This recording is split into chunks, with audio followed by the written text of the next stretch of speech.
Morning sir. ये nice add हो गए क्या बेटा? आप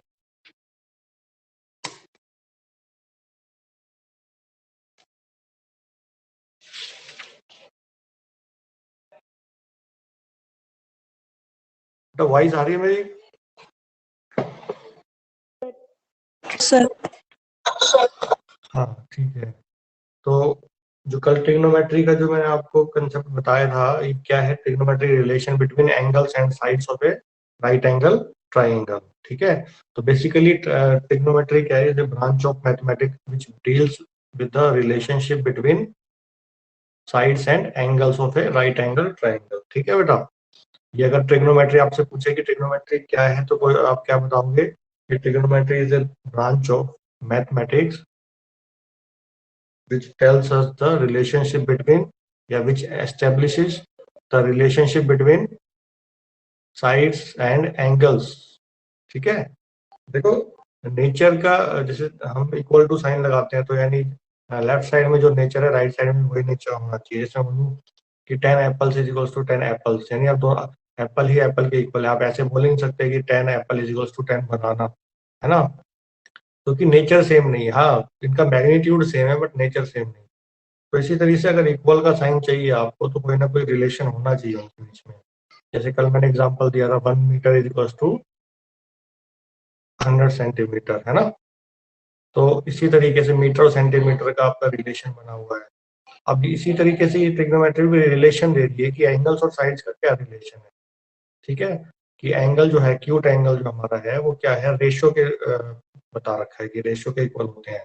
पर्टिकुलर जो रेशो है, पर्टिकुलर ट्रिग्नोमेट्रिक रेशो का नाम दिया गया उसमें। तो यहाँ तक किसी को डाउट है तो बताओ, क्योंकि जब तक छोटे छोटे टॉपिक करने के बाद अगर हम अपने डाउट क्लियर नहीं करेंगे, तब तक प्रॉब्लम सोल्व नहीं होगी। बताओ मुझे अभी तक यहाँ तक सभी बताओ, यहाँ तक कोई डाउट तो नहीं है किसी को? No sir. ठीक है ना? तो मैंने आपको ये बता दिया है। उसके बाद देखो, उसके बाद अगर आप ये मैंने आपको रीडिंग करने के लिए बोला था, ये रीडिंग किया अपने चैप्टर की? बड़े चैप्टर की रीडिंग के लिए बोला था मैंने आपको। Yes sir. ठीक है।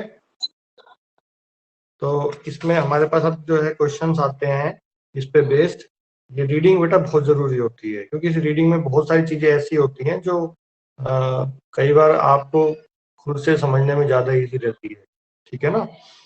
तो यहाँ पे देखो, आप पेज नंबर 177, आप ना बुक को साथ लेके बैठा करो जरूर। पेज नंबर 177 पे डार्क लाइन पे लिखा है, the value of trigonometric ratios of an angle do not vary with the length of the sides of the triangle if the angle remains same। ठीक है। अगर एंगल हमारा सेम होता है तो ट्रिग्नोमेट्रिक जो रेशियो है ना, वो वेरी नहीं करता। ठीक है। तो इसी पे बेस्ड क्वेश्चंस दिए हुए हैं आपको, एक नीचे एग्जांपल भी दिया हुआ है। ठीक है ना? अब जैसे हम एग्जांपल नंबर फर्स्ट लेते हैं। बेटा ये सीरियसली सुन लेना मेरी बात, कि अगर जिस बच्चे को अभी तक ये कंसेप्ट क्लियर नहीं है, ये रेशियो है क्या, तो उसके बिना आगे चलना ठीक नहीं है। तो मुझे आप फटाफट बता देना कि सर यहाँ से ये चीज समझ में नहीं आती, किसको क्या बोलते हैं। ठीक है। तो हमारे पास 6 ट्रिग्नोमेट्रिक फंक्शन है, यानी 6 रेशियो आए थे। मैं एक बार छोटा सा फिर से रिपीट करता हूँ आपको। हमारे पास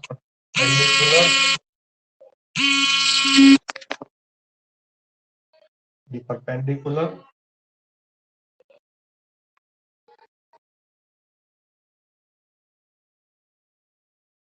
ये 6 रेशियो है अगर आप देखो तो।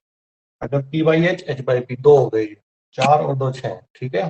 तो 6 रेशियो को 6 ट्रिग्नोमेट्रिक फंक्शन नेम दिए गए हैं आपको। साइन लिखना SIN है। ठीक है। SIN। फिर कोसाइन लिखना क्या है? कोस। ठीक है। कोस जो भी एंगल होगा। ठीक है ना?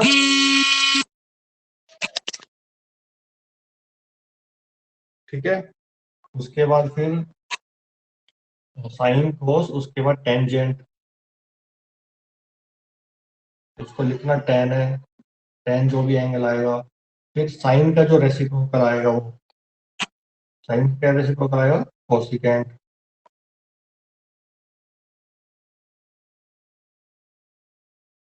जिसको कोसेक लिखना है बोल सकते हो आप, कोसिकेंट बोल सकते हो, साइन थीटा कोसिकेंट थीटा इस तरीके से। फिर कोस का सीकेंट लिखना, SECA बोलेंगे, सीकेंट ही बोलेंगे, ठीक है।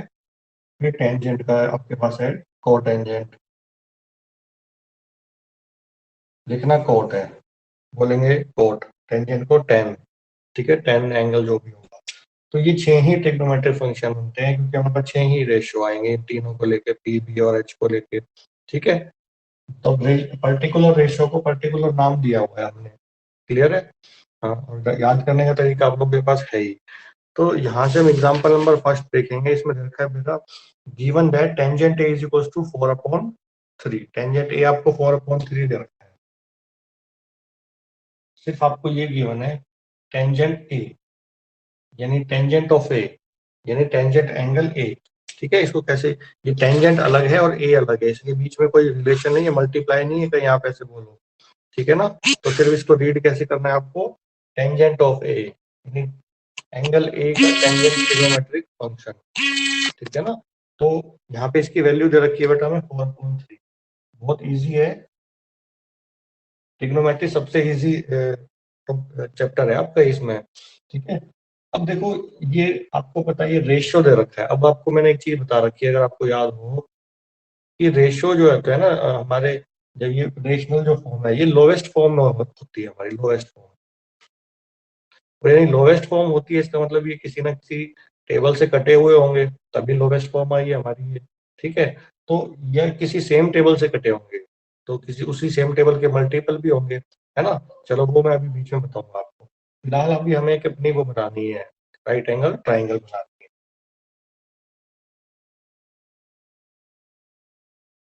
अब ये ए है, आप जनरली यहीं पे लिया करो एंगल ए, ठीक है, ये एंगल ए हो गया, इसको ए नाम डाल दो, ये बी हो गया और ये सी हो जाएगा आपके पास।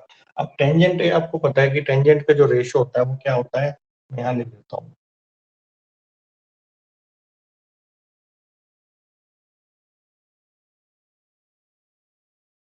साइन कोस और टेंजेंट, यानी P/B, है ना।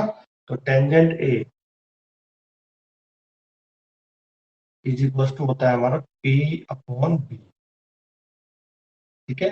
और यहाँ पे अगर एंगल ए आपने चूज किया है तो ये परपेंडिकुलर है आपका, ये बेस है और ये 90 डिग्री है, तो ये हाइपोटेन्यूज, ठीक है। अब यहाँ पे परपेंडिकुलर आपको दे रखा है BC, है ना, और बेस कितना है AB, और इसकी वैल्यू कितनी है 4/3, है ना। अभी मैं आपको बता रहा था कि जो हमारे रेशियो होते हैं वो कुछ सेम टेबल से कटे हुए होते हैं, इनका कोई ना कोई कॉमन मल्टीपल होता है, तो हम यहाँ मल्टीपल लगाएंगे बेटा यहाँ पे, क्योंकि हमें एग्जैक्ट वैल्यू नहीं पता कि ये परपेंडिकुलर जो BC है वो 4 है, कुछ हो भी सकता है 16 हो सकता है, ये 9 हो सकता है, तो हम यहाँ पे दोनों के पास वो लगा देंगे, उनका मल्टीपल लगा के, क्योंकि एग्जैक्ट रेशो नहीं है, मतलब रेशो जो होता है एक एग्जैक्ट वैल्यू नहीं होती है, ओरिजिनल नंबर्स नहीं होते हैं वो। तो BC की ओरिजिनल वैल्यू 4 नहीं थी, 4K है, चाहे वो लास्ट में आके K की वैल्यू 1 ही क्यों ना आ जाए तो वो 4 कहलाएगा, K की वैल्यू 2 आ जाए तो वो 8 कहला देगा, ठीक है। अब यहाँ से कंपेयर करूँ दोनों रेशो को, तो BC की वैल्यू आपको नजर आ रही है 4K, और AB की उसके सामने नजर आ रही है आपके पास 3K, ठीक है। तो BC की वैल्यू आपके पास हो गई 4K, यहाँ लिख देंगे, और AB की हो गई 3K। हाँ, अब आपको AC निकालना है, आपको इस क्वेश्चन में फाइंड द अदर पूछा है, अदर यानी बाकी ट्रिग्नोमेट्रिक रेशो पूछे हैं। तो जब रेशो तभी आएगा जब तीनों की एग्जैक्ट वैल्यू होगी हमारे पास, ठीक है। तो यहाँ पे H निकालना है। अब ये राइट एंगल ट्राइंगल तो आपको पाइथागोरस थ्योरम तो पता ही होगी, पाइथागोरस थ्योरम क्या होती है, ठीक है। तो इसमें अब हम पाइथागोरस थ्योरम लगा करके अपनी जो है हाइपोटेन्यूज निकाल, यहाँ पे लिखेंगे AC का square is equal to AB का स्क्वायर प्लस BC का स्क्वायर। AC का स्क्वायर निकालना है आपको, AB की वैल्यू है 3K प्लस BC की वैल्यू है 4K, ये हो जाएगी आपके पास 9k² प्लस 16k², और ये हो जाएगी आपके पास 25k²। अब AC का स्क्वायर इक्वल टू 25k², तो AC की वैल्यू आपके पास कितनी आ जाएगी बेटा? जब इसका स्क्वायर इसके पास स्क्वायर में जाके बनेगा तो 25 का तो हो गया 5, और k² किसका हो गया? k का। तो AC की वैल्यू आ गई आपके पास 5k। अब आप 6 के 6 ट्रिग्नोमेट्रिक फंक्शन बता सकते हो, सब पता है आपको, ठीक है? यहाँ देखते हैं, देखो साइन क्या होता है? Sine sine of angle A, क्योंकि उसने बाकी ट्रिग्नोमेट्रिक फंक्शन पूछे हैं एंगल ए पे ही पूछे हैं, ठीक है? टेंजेंट ए। तो साइन हमारा क्या होता है? परपेंडिकुलर बाई हाइपोटेन्यूज, यानी पी बाई एच। तो ये आपके पास पी बाई एच यानी BC अपॉन AC, ये हो जाएगा BC अपॉन AC। BC कितना है? 4k, AC कितना है? 5k। k से k कट गया अपने आप यहाँ पे, और ये 4/5 आ गया, ठीक है बेटा? तो ये ट्रिग्नोमेट्रिक फंक्शन आपका साइन आ गया। इसी तरीके से आप क्या करोगे, जो बाकी है हमारे पास उनको भी निकाल लोगे। जैसे कि कोस हम निकाल लेते हैं, चलो कोस ऑफ ए, कोस ए बोलोगे काफी चलेगा। कोस क्या होता है? Base by hypotenuse, sine cos tangent cosecant secant कोण, ठीक है? तो कोस होता है बेस बाई हाइपोटेन्यूज। बेस कितना है हमारा? AB, हाइपोटेन्यूज कितना है? AC। तो AB की वैल्यू है 3k और AC की वैल्यू है 5k। ये कट गए तो क्या आ गया? 3/5,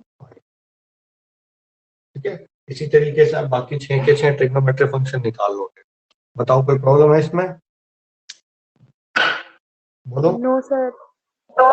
हाँ, अब No, sir. एक चीज और, हाँ, अभी आपने देखा था यहाँ पे कि साइन जो है P/H होता है, और जब कोसिकेंट पढ़ोगे तो H/P, यानी एक दूसरे का रेसिप्रोकल होता है।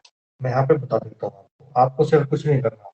टेंजेंट आपके पास था, साइन और कोस आपने निकाल लिया, 3 निकाल लिए, और तीनों इनके रेसिप्रोकल भी होते हैं। तो साइन जो है, साइन ए बोलते हैं अगर एंगल की बात करें, तो ये रेसिप्रोकल है किसका? 1/कोसिकेंट का, कोसिकेंट ए। दोनों एक दूसरे के रेसिप्रोकल है। अगर P/H बोलोगे तो वो साइन, और H/P बोलोगे वो कोसिकेंट, यानी एक दूसरे के रेसिप्रोकल। तो इनको इंटरचेंज भी कर लो, तो ये हो जाएगा कोसिकेंट ए, इंटरचेंज हो जाते हैं ना ऐसे, ठीक है? तो कोसिकेंट इधर आ जाएगा और साइन ए नीचे, यानी दोनों एक दूसरे के रेसिप्रोकल होते हैं। ये रेशो से दिख रहा है आपको, P/H और H/P रेसिप्रोकल है एक दूसरे के, है ना? तो साइन ए होता है 1/कोसिकेंट ए, और कोसिकेंट ए होता है 1/साइन ए, दोनों एक दूसरे के रेसिप्रोकल। तो यहाँ से आपने साइन ए निकाल दिया, आपको क्या निकालना है? कोसिकेंट ए निकाल। तो कोसिकेंट ए 1/साइन ए होता है रेसिप्रोकल। तो 1/साइन ए की वैल्यू क्या आई थी? 4/5। अब इसको सिंपलेस्ट फॉर्म में लाओगे तो हो जाएगा 5/4। सीधी सी बात है, अगर P/H हमारे पास जो है 4/5 है साइन की वैल्यू, तो इसको उल्टा पढ़ो, 5/4 क्या कहलाएगा? कोसिकेंट 5/4, ठीक है बेटा? इसी तरीके से यहाँ पे मैं वो बताता हूँ, सीकेंट निकालना है आपको। तो सीकेंट किसका रेसिप्रोकल हो गया? 1/कोस है, क्योंकि P/H को आप कोस बोल रहे हो, तो H/B सीकेंट हो गया उल्टा। तो 1/कोस की वैल्यू आई थी 3/5, तो ये हो जाएगी 5/3। इसी तरीके से टेंजेंट ए आपको 4/3 दे रखा था, तो कोट आप खुद बता सकते हो, उसका उल्टा कर दो, 3/4 अपने आप आ जाएगा। 6 के 6 ट्रिग्नोमेट्रिक फंक्शन। तो यहाँ से आप एक चीज समझ लो कि अगर आपको एक ट्रिग्नोमेट्रिक फंक्शन दे दिया जाए, उसकी वैल्यू दे दी जाए और रेशियो दे दिया जाए, तो बाकी के बचे 5 के 5 आप निकाल सकते हो इजीली। क्लियर है क्वेश्चन? बताओ। Sir. Yes, sir. Yes, sir. Yes, sir. ये रेसिप्रोकल वाले भी याद रखने हैं आपको अच्छे से।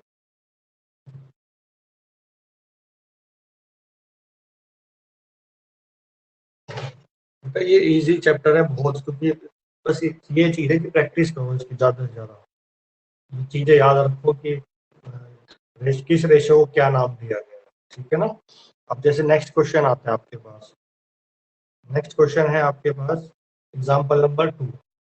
If angle B is equals to angle Q are acute angles such that sin B is equals to sin Q, prove that angle B is equals to angle Q, है ना। ये आपको क्वेश्चन दे रखा है कि आपके पास दो एंगल दे रखे हैं QB and Q are acute angles, और इसमें ये नहीं लिखा है कि वो सेम ट्राइंगल के हैं, ये ध्यान रखना, ठीक है। इसमें ये नहीं लिखा है कि वो दोनों एक्यूट एंगल सेम ट्राइंगल के हैं। Such that sine B is equal to sine Q, यानी जो साइन बी का जो रेशियो है और साइन क्यू का जो रेशियो है वो दोनों इक्वल है यहाँ पे। तो then prove that angle B is equal to angle Q. अच्छा, अब आप मुझे एक बात बताओ, सभी बताएंगे बेटा, कि आप लोगों ने ये जो चैप्टर हमारा ट्राइंगल्स वाला चैप्टर था, सिमिलैरिटी पढ़ी है? सिमिलैरिटी वाला चैप्टर किया है आप लोगों ने? सिमिलैरिटी ऑफ ट्राइंगल्स वाला चैप्टर किया है?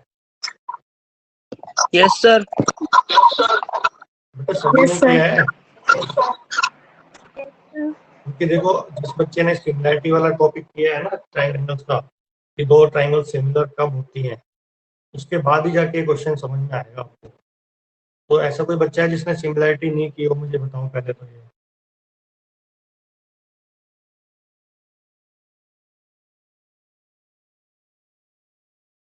बोलो भाई, किसी ने अगर सिमिलैरिटी नहीं की है तो मुझे बता दो एक बार।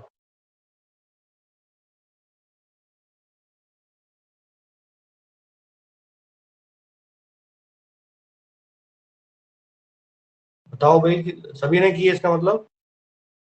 ठीक है, तो फिर इस क्वेश्चन को आगे देखते हैं। तो हमें क्या बेटा, दो ट्राइंगल में बी और क्यू एक्यूट एंगल बता रखे हैं और उसके साइन बी और साइन क्यू इक्वल है, तो हमारे को बी और क्यू एंगल इक्वल दिखाने हैं। तो यहाँ पे हम सिमिलैरिटी ऑफ ट्राइंगल का हम यूज करेंगे, जिसमें क्या है, दोनों ट्राइंगल को हम सिमिलर दिखा देंगे। और आपको पता है कि टू सिमिलर ट्राइंगल होती है तो उनके कॉरस्पॉन्डिंग साइड का रेशियो सेम होता है, और अगर रेशियो सेम होता है तो उनके कॉरस्पॉन्डिंग एंगल्स भी इक्वल होते हैं, ठीक है ना। आपने पढ़ी होगी, प्रॉपर्टी पढ़ी है ना।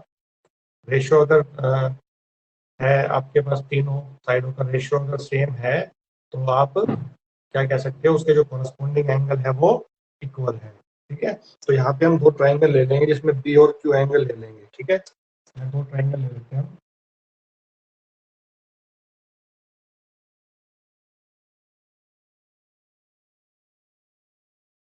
ठीक है, बुक के अकॉर्डिंग ही ले लेते हैं ताकि इसमें फिर कंफ्यूजन ना रहे जब आप खुद से करने के लिए बैठो। ये एंगल बी हो गया हमारा, दूसरा एंगल है हमारे पास क्यू, इसको नाम ले लेंगे पी क्यू आर, ठीक है। ये बी और क्यू एंगल हो गया हमारा। हमें गिवन क्या है, सिर्फ एक ही चीज गिवन है कि sine B is equal to sine Q है, यानी इस ट्राइंगल का जो साइन ट्रिग्नोमेट्रिक फंक्शन है उसकी जो वैल्यू है और इस ट्राइंगल का जो साइन ट्रिग्नोमेट्रिक फंक्शन है उसकी वैल्यू दोनों की इक्वल है। अगर ऐसा है तो हमें बताओ कि ये दोनों एंगल भी इक्वल है, ठीक है। तो हमें इसी का यूज करके हुए चलना है कि साइन बी को साइन क्यू के इक्वल लेके चलना है, क्योंकि देखो क्वेश्चन में जो एक ही चीज गिवन है तो हम उसी का ही यूज कर सकते हैं और कोई हमारे पास कोई चॉइस नहीं है इसके अलावा, ठीक है। तो यहाँ से देखते हैं, यहाँ पे आपको गिवन है sign B is equals to sin Q, ठीक है। अब इस ट्राइंगल में साइन B की वैल्यू क्या होगी, देखो इसमें साइन, अगर ये एंगल कंसीडर कर रहे हैं तो इसके सामने वाला हो गया आपके पास परपेंडिकुलर, ये हो गया बेस, ये हो गया हाइपोटेन्यूज, इस Q के सामने ये हो गया परपेंडिकुलर, ये बेस और ये हाइपोटेन्यूज, ठीक है। तो हमारा देखो, मैं पहले ही बताया तो हम बेसिकली क्या कर रहे हैं, हम यहाँ पे तीनों साइडों का रेशियो इक्वल दिखा देंगे, और अगर तीनों साइडों का रेशियो इक्वल दिखा देंगे तो हम सिमिलैरिटी का यूज करके बता सकते हैं कि इसके कॉरस्पॉन्डिंग एंगल्स भी इक्वल है, ठीक है। तो साइन बी किसका रेशियो होता है, पी अपॉन एच, तो पी कौन है हमारे पास यहाँ पे, ए सी, कौन में एच कौन है यहाँ पे, A B, equals to sine Q, इसमें आ जाओ तो परपेंडिकुलर है पी आर और हाइपोटेन्यूज कौन है, पी, ठीक है। यहाँ पे समझ में आ गया आपको, दोनों रेशियो को हमने क्या किया, लिख लिया, दोनों इक्वल हैं क्योंकि ट्रिग्नोमेट्रिक फंक्शन इक्वल है तो उनके रेशियो भी इक्वल होंगे, ठीक है ना। तो अब हम क्या करेंगे बेटा, देखो आपने ये पढ़ा था कि सिमिलैरिटी में एक ट्राइंगल की साइड आती है, उसके नीचे जो रेशियो आता है वो दूसरे ट्राइंगल का आता है, लेकिन यहाँ पे आप ये देख रहे हो कि दोनों ही जो साइड है एक ही ट्राइंगल की है ना।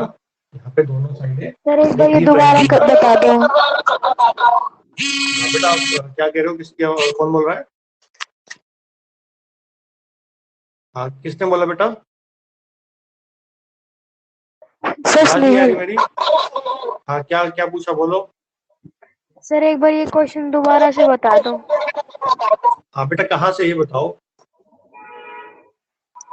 सर यहाँ से जो आपने लिखना शुरू किया ये। अच्छा अच्छा, देखो बेटा स्नेहल, आपको क्वेश्चन रीड किया आपने, बुक ओपन कर रखी है?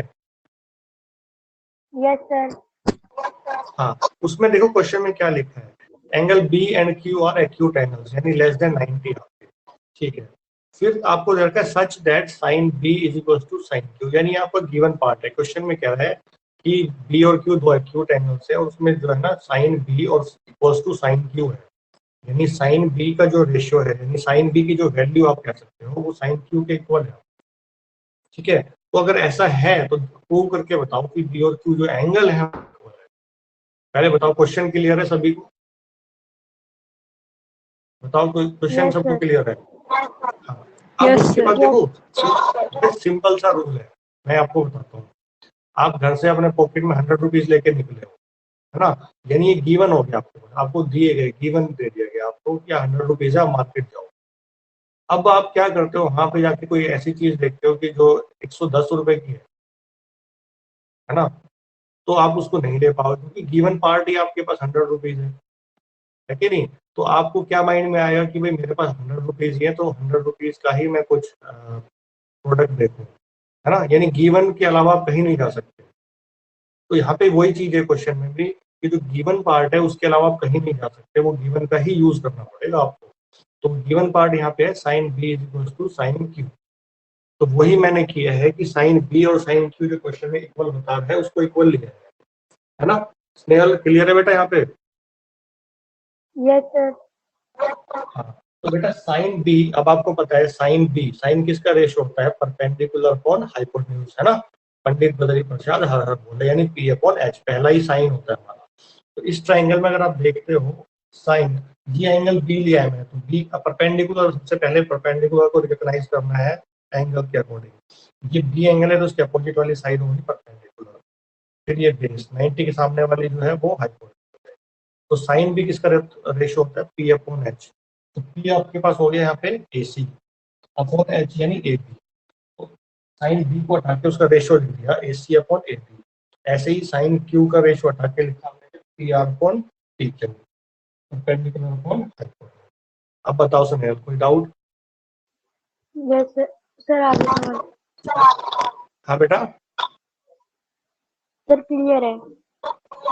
क्लियर है ना? हाँ वेरी गुड, पूछा करो यस जहां सर। से भी क्वेश्चन नहीं आया वो वहीं से पूछा करो, क्योंकि देखो वहीं से पूछोगे तो आगे का अच्छे से समझ में आएगा। अगर आप ये सोच के बैठे हुए कि भाई अभी नहीं बाद में पूछ लेंगे, तो वो आगे का भी नहीं समझ में आएगा, ठीक है।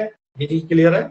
हाँ अब मैंने कभी अभी आपने सिमिलैरिटी का टॉपिक अगर अच्छे से क्लियर है आपको, सिर्फ इसमें बेसिक यूज हो रहा है सिमिलैरिटी का। दो ट्राइंगल के अगर तीनों साइडों का रेशियो सेम है तो उनके कोरस्पोंडिंग एंगल्स भी इक्वल होते हैं। इसी चीज का यूज करके हमें इसके आंसर तक पहुंचना है। हम क्या करेंगे कि दो ट्राइंगल के साइडों का रेशियो इक्वल दिखा देंगे, तो हमारे लिए ट्राइंगल सिमिलर हो गई, और सिमिलर है तो तीनों साइडों, सॉरी तीनों कॉरस्पॉन्डिंग एंगल्स इक्वल होंगे आपके पास, है ना। तो अब हमें ये करना है, और जब रेशियो लिखते हैं सिमिलैरिटी में तो एक ट्राइंगल का साइड ऊपर आती है, फिर दूसरी ट्राइंगल की साइड नीचे आती है, तब रेशियो बनता है। लेकिन यहाँ पे देखो दोनों ही साइड एक ही ट्राइंगल की है, ये दोनों, तो इसलिए हम क्या करेंगे, इनको इंटरचेंज कर लेंगे। इंटरचेंज कैसे करेंगे, देखो इन दोनों को इंटरचेंज कर देंगे, ये इंटरचेंज हो जाते हैं ऐसे, ठीक है, या चाहे तो क्रॉस मल्टीप्लाई करोगे तो बात हो जाएगा। तो ये हो जाएगा आपके पास ए सी अपॉन में P R equals to A B, चला जाएगा, उसके शिफ्ट हो जाएंगे। ठीक, यहाँ तक कोई डाउट? स्टेप वाइज पूछता रहूंगा मैं आपसे कि यहाँ तक कोई डाउट इंटरचेंज करने के बाद, बोलो। No sir. No sir. हाँ ठीक है, अब आप ध्यान से देखो A C upon P R, AC जो परपेंडिकुलर है अपॉन में आ गया PR दूसरे परपेंडिकुलर के, तो एक साइड अपॉन में दूसरी साइड दूसरी ट्राइंगल, तो दो साइड आ चुकी है ऐसी, है ना, यानी ये और ये आ गई है और आपके पास AB और PQ हाइपोटेन्यूज हाइपोटेन्यूज आ गई है, परपेंडिकुलर परपेंडिकुलर आ गई, हाइपोटेन्यूज हाइपोटेन्यूज आ गई, बचा एक रेशियो और बचा, कौन सा बचा, BC अपॉन QR। अगर किसी ना किसी तरीके से हम इसके इक्वल यहाँ पे वो ले आए तो तीनों साइडों का रेशियो इक्वल हो जाएगा, और तीनों साइडों का रेशियो इक्वल हो जाएगा तो हमारा काम बन जाएगा कि वो सिमिलर हो जाएगी, ट्रायंगल और सिमिलर ट्रायंगल के कॉरस्पॉन्डिंग एंगल्स इक्वल होते हैं। ठीक है बेटा, बेटा मैं एक क्वेश्चन में इतना टाइम इसलिए ले रहा हूँ ताकि आपको बेस में दिक्कत ना आए, स्टार्टिंग में दिक्कत ना आए, स्टार्टिंग में परेशानी होती है तो फिर बाद के चैप्टर में इतना इंटरेस्ट नहीं आता है। ओके, तो हमारे 3 रेशियो में से 2 हमारे पास आ गए हैं, तीसरा हमें उसके साथ इक्वल लेके आना है। अब वो हमें कैसे करना है वो देखो बेटा, जब दो वैल्यू को इक्वल होती है तो हम उसको एक कांस्टेंट मान लेते हैं, वैल्यू तो कांस्टेंट तो आनी है, के मतलब कांस्टेंट, ठीक है ना। हाँ, तो इन दोनों का रेशियो हमने मान लिया कि ये है, के मान लिया, के इक्वल मान लिया। क्लियर है यहाँ तक कोई डाउट तो नहीं है, बताओ मुझे। ये आपका दोनों रेशियो हमने मान लिया, इसकी वैल्यू ये आएगी भाई, दोनों की वैल्यू जो आएगी वो ये आएगी, सपोज मान लिया मैंने के ले लिया। अब एक बार इन दोनों को साथ लो, AC upon PR is equal to K, AC upon PR is equal to K, cross multiply करोगे तो AC कितना आ जाएगा, के PR, के इंटू PR। ठीक है बेटा, अब इन दोनों को साथ लो एक बार, AB upon PQ is equal to K, cross multiply करेंगे तो AB की वैल्यू आ जाएगी आपके पास के into equal. Step number second, cross multiply करके दोनों पे ए को एक बार इसके साथ लिया, एक को इसके साथ लिया, तो हमारे पास ये आ गया। ठीक है, इनको नाम डाल दीजिए, फर्स्ट हो गया हमारा, ये सेकंड इक्वेशन। तो यहाँ तक बताओ मुझे कोई डाउट तो नहीं है? No sir. No sir. बेटा बहुत सिंपल है, स्टेप वाइज समझते चलो, बहुत सिंपल है ना। अब हमारे पास AC आ गया और AB आ गया इन टर्म्स ऑफ KPR और KPQ। हम इस ट्रायंगल पे फोकस कर रहे हैं सबसे ज्यादा, तो हमने यहाँ से AC निकाल लिया है अपना और AB निकाल लिया है, AC आ गया है और AB आ गया है। अब हम BC निकाल सकते हैं अपना, कैसे करके, पाइथागोरस से, है ना। तो इन ट्रायंगल ABC पाइथागोरस से हम लिखते हैं, क्या आएगा, AB का square is equals to AC का स्क्वायर प्लस BC का स्क्वायर, है ना। और हमें चाहिए क्या, BC का स्क्वायर, BC चाहिए हमें, तो BC को एक साइड लेंगे, बाकी दूसरी तरफ को शिफ्ट कर देंगे। ठीक है, BC का स्क्वायर यहीं रख लेंगे, मतलब यहीं मैं इसको इस साइड लिख रहा हूँ। ये बेटा ये बहुत ज्यादा कंफ्यूजन रहता है बच्चों को कि सर आपने तो इसको वहीं रखने के लिए बोला था लेकिन आप उसको उधर रख रहे हो।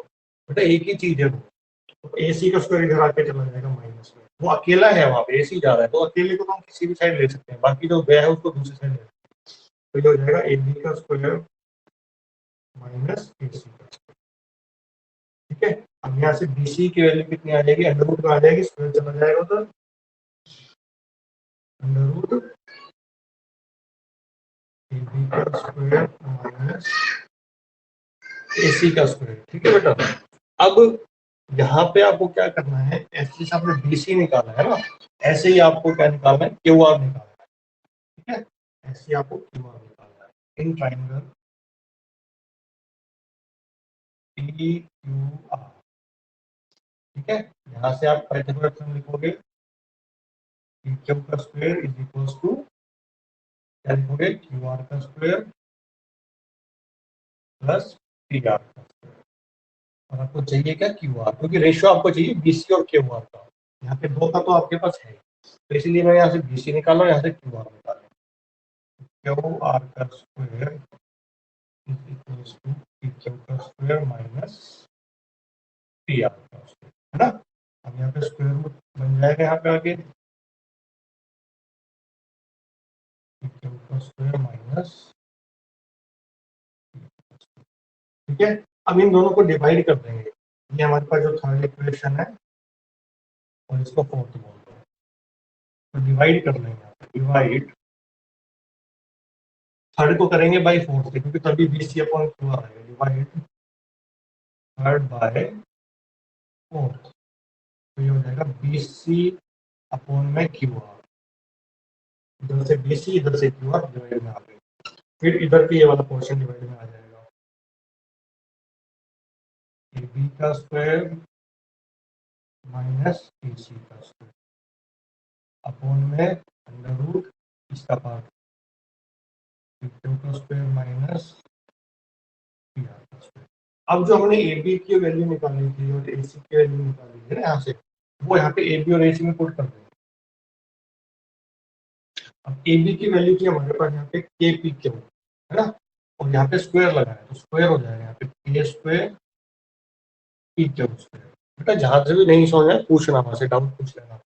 माइनस AC का स्क्वायर, AC की वैल्यू थी यहाँ पर K इंटू PR, तो स्क्वायर है तो K का स्क्वायर K स्क्वायर, और यहाँ पे PR है तो PR का स्क्वायर, ठीक है। और अपॉन में ये एज चलेगा आपके पास, PQ का स्क्वायर माइनस PR का स्क्वायर। अब K स्क्वायर कॉमन आ जाएगा आपके पास ऊपर से, तो K स्क्वायर कॉमन आ गया और बचा क्या PQ का स्क्वायर माइनस PR का स्क्वायर, डिवाइड में आपके पास है PQ का स्क्वायर माइनस PR का स्क्वायर। अब ये प्रोडक्ट की फॉर्म आ गई है, अब K पे स्क्वायर है तो ये तो एटलीस्ट बाहर आ सकता है, ठीक है। तो ये K बाहर आ जाएगा और आपके पास यहाँ बचेगा PQ का स्क्वायर माइनस PR का स्क्वायर अपॉन में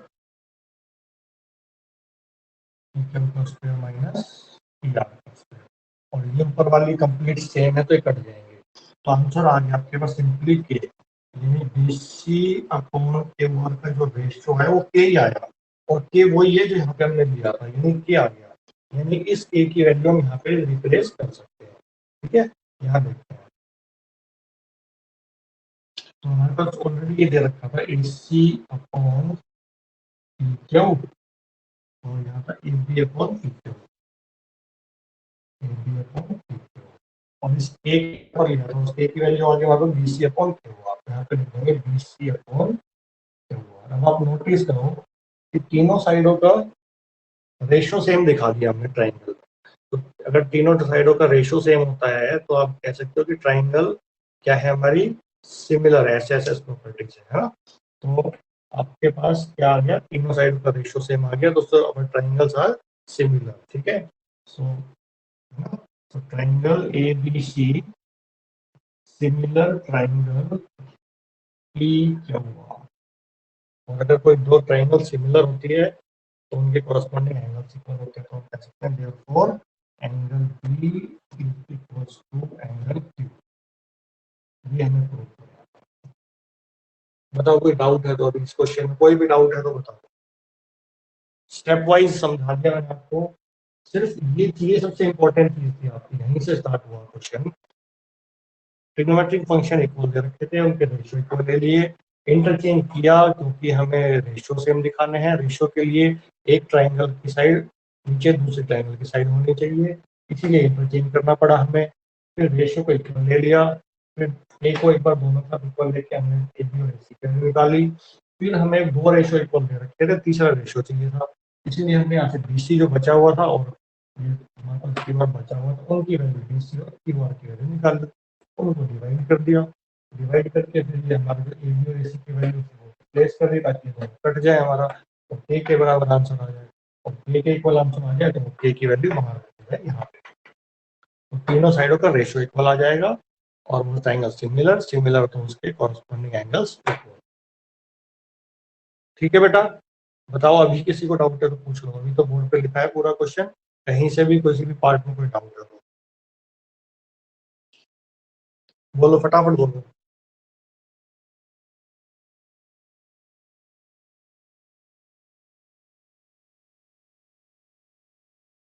बोलो बेटा, मेरी वॉइस नहीं आ रही किसी को भी? तो समझ आ गया। सिर्फ स्नेहल को ही समझ में आया और किसी को नहीं आया? सर समझ आ गया। बस सिर्फ दो बच्चों को समझ में आया और सब मेरे ख्याल से अपना सर लाइव आ क्लास गया। फोन में शायद ओपन करके एक साइड में रख देते हैं, है ना। सभी साइड में रख देते हैं फोन को, क्योंकि क्लास चल रही है, चलती रहेगी, है ना। ऐसे मत किया करो, ठीक है ना। बहुत सिंपल तरीके से बताया आपको, स्टेप बाय हर स्टेप पे इतना टाइम लिया, एक क्वेश्चन पे इतना अगर टाइम लिया जा रहा है, इसका मतलब आपको अच्छे से समझ आना चाहिए बेटा।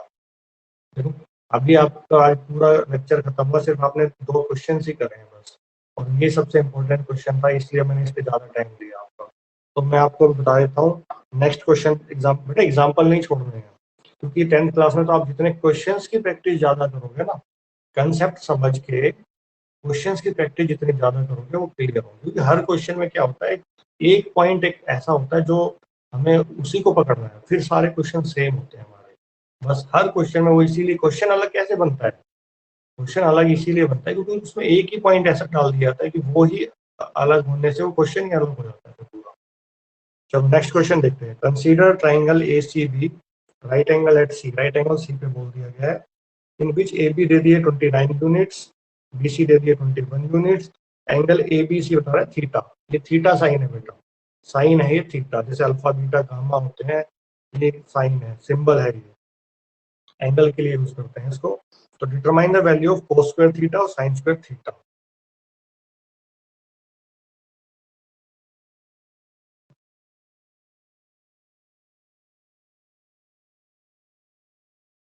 ठीक है, तो इसको मैं आपको डायग्राम बना देता हूँ आपके लिए। क्या बता रहा है, ट्राइंगल है A C B right angle at C, बस। अब देखो, अब आपकी मर्जी, आप एंगल बस आपका राइट एंगल सी पे होना चाहिए, आप बाकी और कहीं भी ले सकते हो, कोई भी वैल्यू, ये और भी जरूरी नहीं है बुक के अकॉर्डिंग लेना है, चलो बुक में भी यहीं पे ही है। तो आप इसमें बता रहे हैं ए बी है 29 यूनिट्स यानी हाइपोटेन्यूज, और बी सी है आपके पास 21, ठीक है। अब यहाँ से आपको cos square theta plus sine square theta की वैल्यू निकालो, कोस स्क्वायर थीटा प्लस, और वो क्या बता रहा है, एंगल ए बी सी जो है थीटा, यानी ये थीटा है, ठीक है।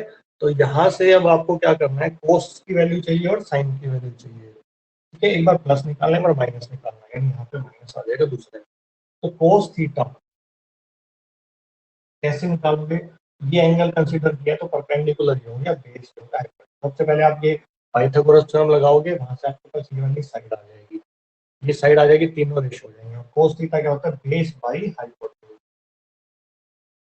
Base by hypotenuse.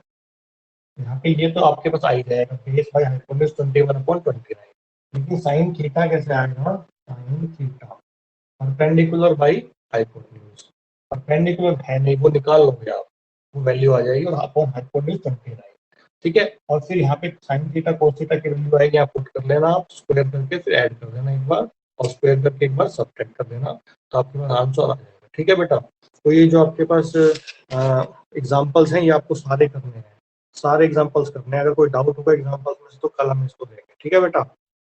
Okay yes sir. Okay sir.